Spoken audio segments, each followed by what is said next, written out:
The broadcast was supposed to be another ordinary night of political sparring. But within minutes, the tension was undeniable. Mark Levin's voice cut across the set like a jagged blade, rising over the hum of conversation, slicing through Jasmine Crockett's words mid-sentence. His tone wasn't just impatient, it was domineering. It's the kind that carried the weight of practiced interruption. The kind meant to remind everyone who thought they held the floor that, in his world, he alone set the terms. Crockett stopped speaking, her lips closing in deliberate silence. Her eyes narrowed, not in shock, but in recognition. This was not the first time. Everyone watching knew it. The cameras caught the flicker of frustration in her stillness, the air thickening with unease. Around the studio, aides shifted uncomfortably, their glances darting like anxious birds, while a low murmur rolled through the crew. The first interruption could be brushed aside. Second, chalked up to fiery debate. But then again Levin leaned forward, his words steamrolling hers, pressing down with the weight of arrogance. It wasn't just interruption now. It was disrespect, plain and undeniable. The third time came fast, sharper, louder, his voice rising as though sheer volume could erase her presence. Viewers at home could almost feel the sting, could almost hear the breath catch in Crockett's chest as she steadied herself. Her composure was iron, but the disrespect was piling up, layer by layer, moment by moment, until it felt like the studio itself was holding its breath. Somewhere off camera, a muffled gasp slipped into the background. Noise. Even Levin's allies seemed to hesitate, aware of how far he was pressing the line. And Crockett, sitting tall, eyes locked on him, didn't flinch. She simply let the silence stretch after each intrusion, her patience turning into something more formidable than fire. It was as though the nation was watching not just a clash of ideas, but a test of dignity itself. 3 times he tried to cut her down. 3 times he mistook arrogance for control. But when he tried it a 4th time, Crockett delivered a shutdown that left the air crackling with silence. This wasn't just a spat on live television. To dismiss it as a heated moment between 2 politicians would be to miss the deeper truth pulsing beneath the broadcast lights. What viewers were witnessing in real time was a collision of forces that stretched far beyond the studio walls. Mark Levin was not simply debating. He was embodying a well-worn archetype, the voice of aggressive, dismissive conservatism. His interruptions weren't random outbursts, they were tactics. Every sharp cut into Jasmine Crockett's sentences echoed decades of a broader pattern. In power, using volume and timing to erase voices that threatened their grip. It was as if his every word carried the weight of an old playbook: dominate, drown out, and dismiss. And across from him sat Crockett, not just speaking for herself, but carrying the weight of communities that have long been silenced. Her voice, steady and deliberate, wasn't simply her own. It was layered with history, of women told to wait their turn, of black voices minimized in halls of power, of generations fighting to be heard in a system designed to keep them on the margins. Each time Levin spoke over her, it wasn't just an interruption, it was an attempted erasure. And yet Crockett refused to vanish. Her stillness, her composure, her insistence on letting the silence hang heavy between his interruptions, it all signaled something larger. She wasn't just enduring his disrespect, she was making it visible.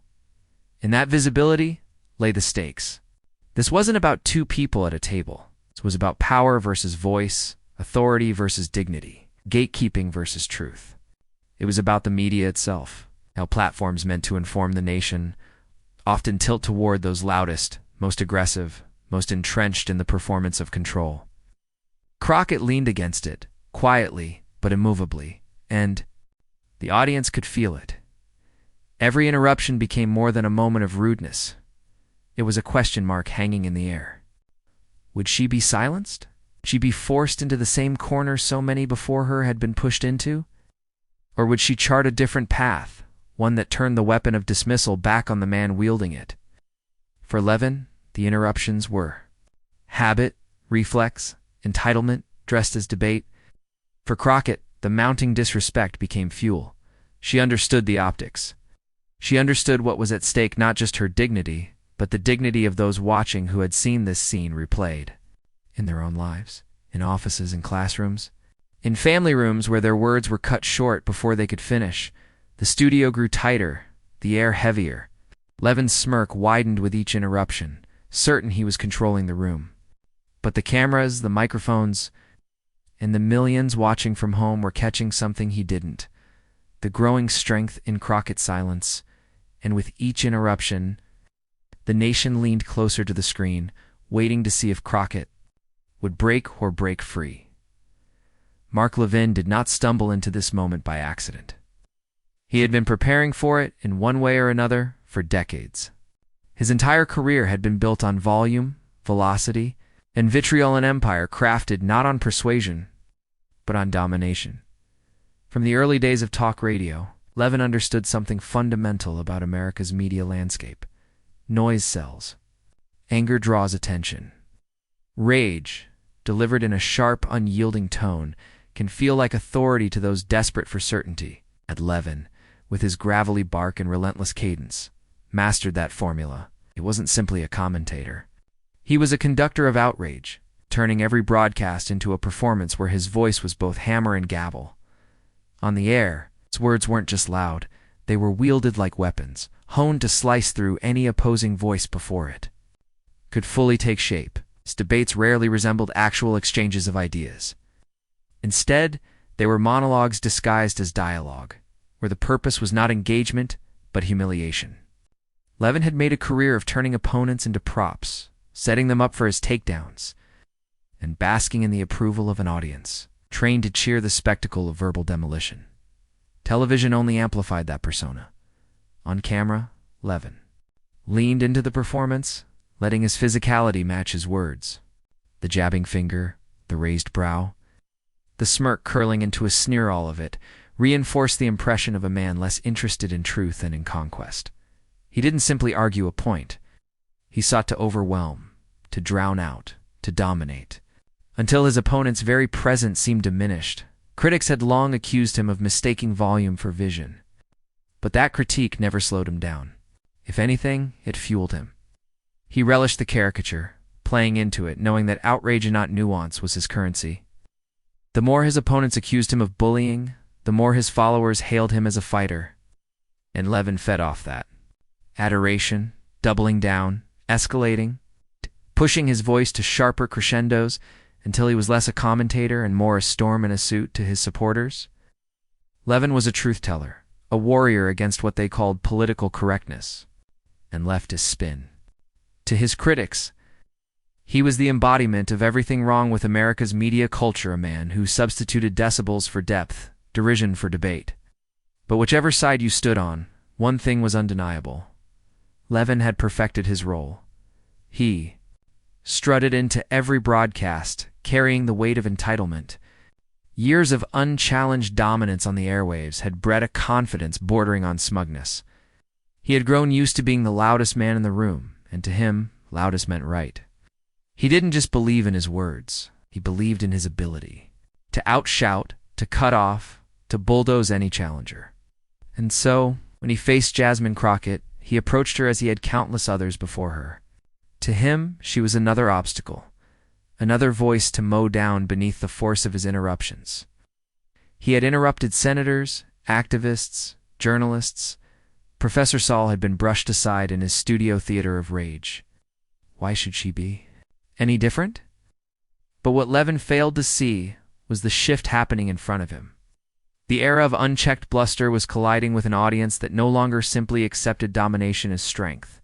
Millions had grown weary of watching arrogance masquerade as insight, of seeing voices of women and people of color repeatedly trampled under the boots of performative outrage. Yet Leven, wrapped in his well-practiced routine, could not sense the change. To him, the interruptions were muscle memory, the smirk a reflex, the smugness a natural extension of years in which no one had successfully turned his tactics against him. He mistook Crockett's composure for weakness, her restraint for hesitancy, her silence for surrender. But silence in that moment was not surrender. It was strategy, and therein lay Levin's blind spot. For all his years mastering the art of rage, he had forgotten one timeless truth. Arrogance shouted into a microphone always meets its match. Jasmine Crockett did not arrive in that studio by accident either. Her journey had been long, bruising, and often fought on terrain designed to break her. But every fight, every insult, every uphill battle had etched steel into her voice and fire into her resolve. To understand why she did not flinch when Mark Levin barked across her words, you have to understand the woman behind the moment. She was forged in the courtroom, where chaos was the norm and composure was the only weapon that mattered. As a defense attorney in Texas, Crockett had cut her teeth standing beside the accused. The overlooked and the discarded, those the system was eager to crush without ceremony. In those halls of justice, she learned survival instincts not from textbooks but from trial by fire. Ow. Judges could be hostile, opposing counsel could sneer, juries could glare with suspicion before she even opened her mouth. But she had no choice but to stand tall, meet their gaze, and make her presence undeniable. She carried herself with a wit as sharp as any blade. Courtroom banter wasn't just a performance, it was survival. She could slice through a prosecutor's line of questioning with one remark, then pivot to an impassioned plea that made a jury lean forward in their seats. Every case taught her a deeper truth, that words, chosen carefully and delivered with force, could shift the course of a life. And so she became fluent not just in the language of law, but in the language of dignity, the power to restore humanity to those the world wanted to forget. Texas politics, too, had been a battleground of its own. Rising through those ranks required more than ambition. It required grit, patience, and the courage to walk into rooms where the odds were tilted against her from the start. As a black woman in a state house dominated by entrenched power, she was constantly reminded of her difference.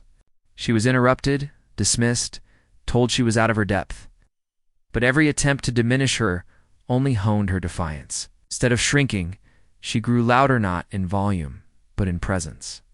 She learned to stand firm not just for herself, but for every voice that could not break through the noise. What made Crockett remarkable was not only her intellect, but her unshakable presence.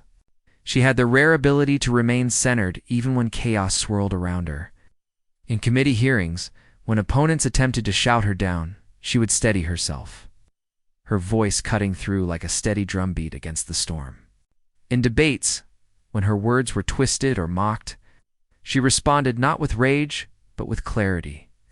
Turning their hostility into an indictment of their own behavior, her sharp wit became her shield, her dignity her sword. And it wasn't just about policy or lit, was about representation. Aqua! Crockett knew that every time she stood her ground, she was standing for countless others who had been told to sit down, to stay quiet, to let the louder voices dictate the terms of their existence. She carried with her the weight of communities long silenced, immigrants fighting for recognition, women battling systemic dismissal, Black Americans whose truth was too often treated as inconvenient. So when she stepped into that broadcast studio, she wasn't just another guest lined up for verbal sparring. She was a veteran of battles far fiercer than the bright lights and microphones could ever simulate. She knew what it meant to have her voice cut off. She knew the sting of disrespect. And she knew that responding was not just about herself, was about proving, once again, that dignity would not bow to arrogance. Leven may have thought his interruptions would rattle her, break her concentration, would leave her fumbling, but Crockett had already faced worse courtrooms where livelihoods hung in the balance, hearings where systemic forces pushed back against her every word. Compared to that, a loud man cutting across her sentences was noise-familiar noise. But noise all the same, the tension of that moment did not merely belong to the present. It was woven with every trial she had argued, every insult she had absorbed, every dismissal she had refused to accept. For Crockett, the interruption wasn't just an interruption. It was a reminder of the countless times women like her had been silenced on air, on the floor, in the courts, and in the streets. But it was also a test she had been training for her entire life. The audience didn't just see a politician holding her own. They saw a woman embodying years of defiance, of resilience, of standing firm when the world demanded she sit down. They saw why this wasn't merely a squabble. It was a reckoning. Strength wasn't situational. It was lived. And in that moment, Viewers leaned closer, not because they wondered if she could withstand the interruptions, but because they wanted to witness how she would transform them. Every case argued, every insult endured, every voice defended all of it, had led to this broadcast stage. And while Leven thought he was simply silencing a rival, Crockett was about to show the nation what happens when the silenced finally seize the microphone. The cameras caught everything: the flicker of irritation in Mark Levin's eyes, the smug curl of his mouth as he cut across Crockett yet again. His tone wasn't just loud, it was dripping with dismissal, the cadence of a man who believed interruption was victory. His words tumbled out like artillery, designed not to debate but to dominate. But Jasmine Crockett did not flinch. She remained still, hands folded on the desk, her gaze fixed forward. Her composure was striking, even unsettling in its refusal to rise to the bait. Where Levin's energy burned hot, erratic, hers radiated cool steadiness. The contrast filled the studio with a tension you could feel in your chest. Leven pressed harder, almost sensing her silence as a challenge. He raised his voice, gestured with sharp jabs of his hand, steamrolling through his own talking points as though the louder he spoke, the truer his words became. His interruptions blurred into each other, a cycle of dominance rehearsed over decades. But Crockett's stillness was not passivity, was preparation. Her eyes narrowed only slightly, her lips forming the faintest half-smile, as if she already knew the shape of the ending Leven could not see. The studio around them felt it too. Producers shifted in their seats behind the glass, unsure if they should intervene, unsure if this would descend into chaos or become a defining television moment. The camera operators stole nervous glances at one another, silently acknowledging that something was brewing, something bigger than a clash of opinions. Leven barreled on, his interruptions now clocking in with machine-like predictability. First, the raised voice. Second, the sharp "no, no, no" to shut her down. Third, the scoff that dismissed her as if her words weren't worth airtime. Each time he spoke over her, it added to a mounting ledger of disrespect. Each time, Crockett chose calm over reaction, building pressure not with noise, but with silence. Viewers at home could feel the imbalance. On social media, comments were already sparking. Why won't he let her speak? He's scared of her words. The audience wasn't just watching a political debate anymore. We're watching a contest of dignity against arrogance, patience against petulance. Crockett finally adjusted her posture, a small but deliberate movement. She leaned back slightly, exhaled slowly, and fixed her gaze on Leven. She was waiting, timing his rhythm, measuring the weight of his interruptions. It wasn't if he would cut across her again, it was when, and she was ready. The silence between his third and fourth interruptions stretched like a taut rope, every second heavier than the last. Crockett's presence only amplified the suspense. She didn't need to raise her voice. She didn't need to fight for the microphone. She simply had to endure and enduring. She exposed the weakness of his aggression. Leven, sensing his control slipping, lunged into his fourth interruption. His words collided over hers, sharp and biting, meant to end her sentence before it began. But this time, Crockett did not remain still. She leaned forward, slow and deliberate, her expression calm yet charged with intent. The air in the room shifted instantly, the producers sitting straighter, the murmurs in the control booth halting in mid-whisper. Her eyes locked on Leven, her posture radiating the kind of steadiness that signals not retreat, but reckoning. For the first time, it was not Levin's noise that commanded the stage. It was her silence before the storm. And then, as Leven launched his fourth interruption, Crockett leaned forward with a steadiness that signaled the storm was about to turn. Levin's fourth interruption rolled out like thunder, his voice cutting jaggedly across Crockett's words. He barked over her sentences, trying to drown her out, his face red with the satisfaction of control. It was a familiar performance for him: bulldoze, dominate, claim victory by sheer force of volume. But this time, something was different. Crockett didn't try to wedge her voice between his. She didn't meet fire with fire. She simply waited, and that wait was devastating. The silence she held felt like a wall against which Levin's shouting ricocheted and fell flat.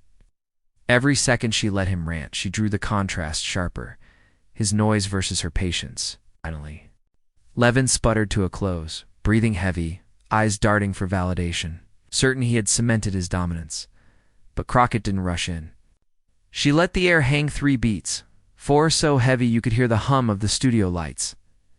That pause wasn't absence, it was power. And when she finally spoke, her voice landed with surgical precision. "Are you finished, Mark?" Just 6 words, calm and steady, but they cut through the air sharper than any of his tirades. Levin blinked, caught off guard. His mouth opened as if to respond, but no sound came. For the first time all night, he looked unsettled. Crockett leaned in slightly, her voice measured, her words deliberate. "Because if you are, I'd like to remind you and everyone watching that interruptions don't equal arguments. Volume doesn't equal truth, and disrespect doesn't silence me. Not now, not ever." The studio froze. Levin shifted in his chair, his trademark scowl flickering into something less certain. He tried to speak, but Crockett didn't give him the chance. With quiet authority, she pressed on, each line landing like a gavel. "You can cut me off once, twice, 3 times, but by the 4th, you've shown the country exactly who you are. And you've reminded me exactly why I'm here to speak for every woman. Every black woman, every voice that's been told to sit down or be quiet. We've all seen that act before. And tonight I'm not just speaking back to you, Mark, I'm speaking back to that whole history." Levin recoiled visibly, his jaw tightening, his fingers drumming nervously against the desk. This was not the sparring match he expected. Wasn't rage he could outshout. This was calm fire, the kind that spreads without raising its voice. Crockett paused again, letting her words breathe. The silence in the studio had transformed, no longer heavy with Levin's dominance, but charged. With her authority, she finished with a line so sharp it silenced even the control booth. "You wanted to interrupt me, Mark? Congratulations. You just made sure everyone heard me louder than you." The room cracked open with stunned silence. For a moment, even the cameras seemed to hold their breath. Levin's eyes darted to the producers as though searching for rescue, but none came. This wasn't just a clash, it was a collapse of his usual playbook. And then came the ripple. The silence broke into a murmur among the crew, the kind of low, involuntary reaction people have when they've just witnessed something unforgettable. A camera operator glanced toward the control booth, eyebrows raised as if to ask, "Did that just happen?" The producers, usually stone-faced behind the glass, exchanged looks that bordered on awe. Levin tried to reassert himself, clearing his throat, fumbling for another interruption, but the rhythm was gone. His dominance had cracked. He stumbled over his words, his tone defensive now, not commanding. Meanwhile, the moment was already escaping the studio walls. Clips began circulating online within minutes. Twitter account posted, "Mark Levin interrupts Jasmine Crockett 4 times. On the 4th, she ends him. Watch this." Hashtags began to trend. Hashtag Crockett Clapback. Hashtag Silence by Dignity. Hashtag Levin Shutdown users. Replayed the pause, the calm, the line that shifted the balance. Comments flooded in. She didn't even raise her voice queen behavior. This is what composure looks like when facing arrogance. He's been shouting over women for decades. Tonight, one woman shut it down in 10 seconds flat. Clips spread like wildfire, not because Crockett yelled, not because she matched Levin's aggression, but because she flipped the script. She showed that dignity can strike harder than rage. Levin's fans tried to spin it, arguing he wasn't, silenced that the exchange was taken out of context. But context didn't matter anymore. What mattered was the image replayed millions of times. A man shouting, and a woman calmly dismantling him with a single line. The headlines began appearing within the hour. Crockett's calm, Clapback leaves. Levin stunned on live TV. Silence louder than shouting. Crockett schools Levin. 4th interruption becomes Levin's undoing. Every outlet framed it the same way, not as a debate point, but as a cultural moment. Crockett hadn't just defended herself. She had spoken for everyone who had been bulldozed, dismissed, or silenced back in the studio. Levin tried to recover, but it was too late. The balance of power had shifted. Each word he spoke afterward landed weaker, his voice sounding smaller. Meanwhile, Crockett's composure remained intact, her presence commanding without force. The cameras loved her calm. The audience loved her clarity. Her mic drop moment wasn't just a retort. It was a mirror, reflecting Levin's arrogance back at him, exposing the hollowness of his rage. As the broadcast drew to a close, the energy in the room had inverted. Leven looked weary, deflated. Crockett looked unshaken, resolute. Her final words still echoing in the minds of everyone who had watched. But what truly mattered was not inside the studio, it was the world outside. Social media was ablaze, news outlets were circling, and the narrative was already writing itself. Arrogance met dignity, and arrogance lost. Crockett hadn't just shut down Leven. She had created a moment that people would replay, dissect, and share as proof that calm strength can disarm even the loudest opposition. And yet, as the cameras faded and the credits rolled, one truth remained. This was only the beginning. Because outside that studio, the aftershocks would ripple far louder. The moment the broadcast ended, the internet lit up like a fuse. Within minutes, clips of Crockett's Clapback were circulating on Twitter, TikTok, and YouTube. The key line, "You wanted to interrupt me. Mark, congratulations. You just made sure everyone heard me louder than you," became the viral heartbeat of the night. People clipped it, slowed it down, set it to dramatic music. Some even replayed Levin's stunned silence on loop, turning it into a meme, his wide-eyed pause overlaid with captions like, "When you realize the room no longer belongs to you." Hashtags surged in real time. Hashtag Crockett vs. Leven. Hashtag Clapback Queen. Hashtag Silence by Dignity. By midnight, hashtag Clapback Queen was trending #1 on US Twitter.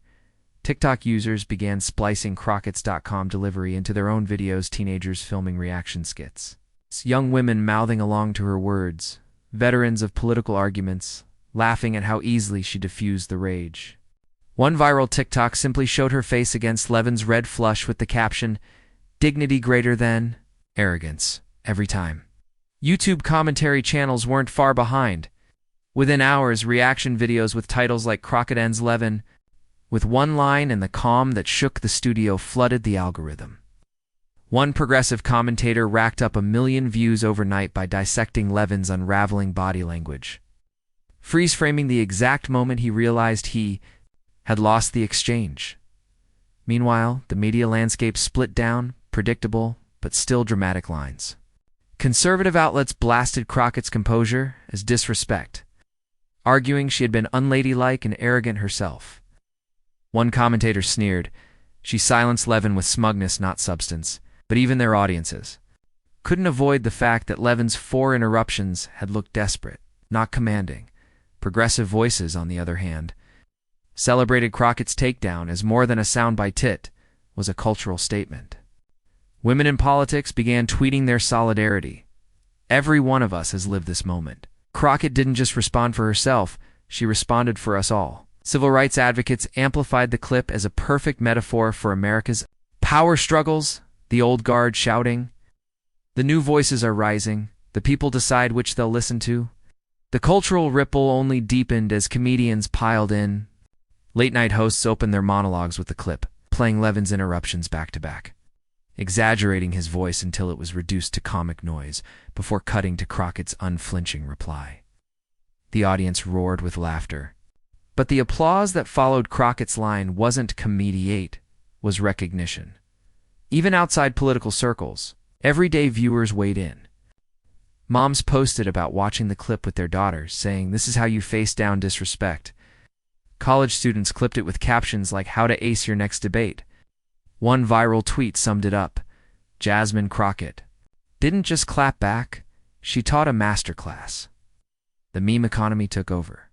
Edits cast Crockett as a Marvel hero, her words punctuated with cinematic sound effects. Others set Levin's interruptions to clown music, ending with Crockett's mic drop moment. Instagram Reels replayed the scene with captions like, "This is what patience plus precision looks like." But beneath the comedy, the commentary, and the cascading hashtags, something deeper was taking shape. People weren't just celebrating a clever moment, they were connecting it to their own lives. Black women shared the clip alongside personal stories of being interrupted at work, in classrooms, in meetings. Immigrants posted about being silenced, only to fight for their voices to be heard. The viral moment had transcended entertainment. It had become a vessel for identity, dignity, and recognition. And that was what shook the establishment most. Levin hadn't just been bested in a broadcast. Exchange's performance had accidentally amplified Crockett's message far beyond the studio. He tried to dominate her in the room, but in doing so, he handed her the microphone of the nation. By the next morning, news cycles led with the confrontation. Analysts debated whether this marked a turning point in televised politics, a shift from shouting matches to a new hunger for composure. Pollsters speculated whether Crockett's rising visibility would translate into political capital. One headline captured it best: Crockett didn't just win the exchange, she won the night. Still, as the memes multiplied and the applause grew louder, a quieter resonance began to take shape. People weren't just laughing at Levin or cheering Crockett. They were beginning to sense a larger pattern, a deeper chord struck by her words and her presence.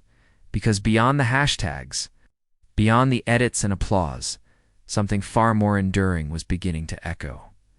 When the dust of the viral frenzy settled, Crockett stepped back into the moment with a clarity that cut through the noise. For her, it was never just about Mark Levin. It was never just about one broadcast interruption, or even four. What played out in that studio was a reflection of something millions of people endure every single day, the constant attempt to be talked over, dismissed, or erased. She reframed it not as a personal victory, but as a collective one. This wasn't about me winning a line, she later told an interviewer. It was about reminding folks that no matter how loud arrogance gets, it can't silence dignity. Not if we choose to stand in it. Her words carried the weight of something bigger than politics. They spoke to the universal truth that justice doesn't need to shout. It only needs to stand, because in the end, truth outlasts noise.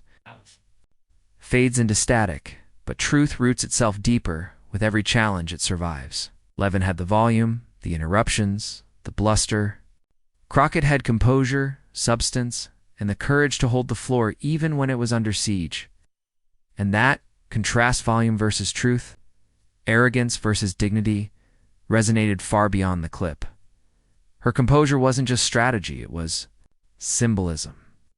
In a media culture designed to reward shouting matches, Crockett chose something different. She chose steadiness. She chose patience. And in doing so, she revealed the quiet power of restraint, the kind that makes arrogance collapse. Under its own weight, viewers watching at home didn't just see a political takedown. They saw themselves. They saw their mothers in boardrooms, their teachers in classrooms, their neighbors in town halls. They saw anyone who has ever been interrupted, talked over, or told their voice didn't matter. Crockett's shutdown of Levin was not about humiliation. It was about affirmation that dignity belongs to everyone, no matter how loudly someone else tries to deny it. That's why the moment grew beyond memes and headlines, because it reminded people of a timeless lesson. Courage outshines intimidation. A raised voice may dominate a room for a second, but it's the steady voice, the unshaken one, that people carry with them long after, and as Crockett herself put it in the aftermath, when arrogance tries to drown out justice. It takes courage to remind the world we still have a voice. It was a line that echoed like a bell through every share, every hashtag, every conversation sparked by the viral clip. For her supporters, it became a mantra. For her critics, it was a mirror they couldn't look away from. For the nation, it was a reminder that the battle over who gets to be heard is never truly settled, but always worth fighting for. And as the world replayed that one line again and again, they weren't just hearing Crockett. They were hearing themselves, their communities, their own battles for respect. The broadcast may have ended, but the resonance had only begun, because this wasn't the story of a single exchange. It was a story about dignity's endurance, about how one calm voice anchored in truth can cut through a storm of arrogance and leave behind something unforgettable. And as the clip continued to spread, as more people found strength in it, one Thing became clear. Crockett's words would outlast Levin's noise, and dignitarial, unshakable dignity would always find its way to the microphone. And so, the arc was complete. What began as arrogance, 3 dismissive interruptions, designed to dominate the stage, met its reversal in the calm composure of Jasmine Crockett. Patience became her weapon. Restraint became her stance. And when the 4th interruption came, her shutdown didn't just end the moment. It rewrote it. This wasn't just a broadcast clash. It was a reminder of what happens when dignity refuses to bow to noise. Levin may have thought he controlled the conversation, but Crockett showed that the real power lies with those who can wait, listen, and then speak with clarity that cuts through the chaos. The title says it all. Levin interrupted Jasmine Crockett 3 times, but her 4th response flipped everything. That's why the clip traveled far beyond the studio walls. It became more than news, became a symbol. And this is where you come in. If moments like this matter to you believe that voices of dignity deserve to be amplified, that arrogance must always be held accountable, and that stories like these shouldn't just be told, but shared, then join us. Hit subscribe. Share this video with friends, with family, with anyone who's ever been interrupted and told their words didn't count. Be part of the viral insight community where truth stands taller than noise, and every voice has a place. Because history isn't written by those who shout the loudest. It's written by those who dare to speak when silence is demanded. And together, we'll make sure those voices are never forgotten.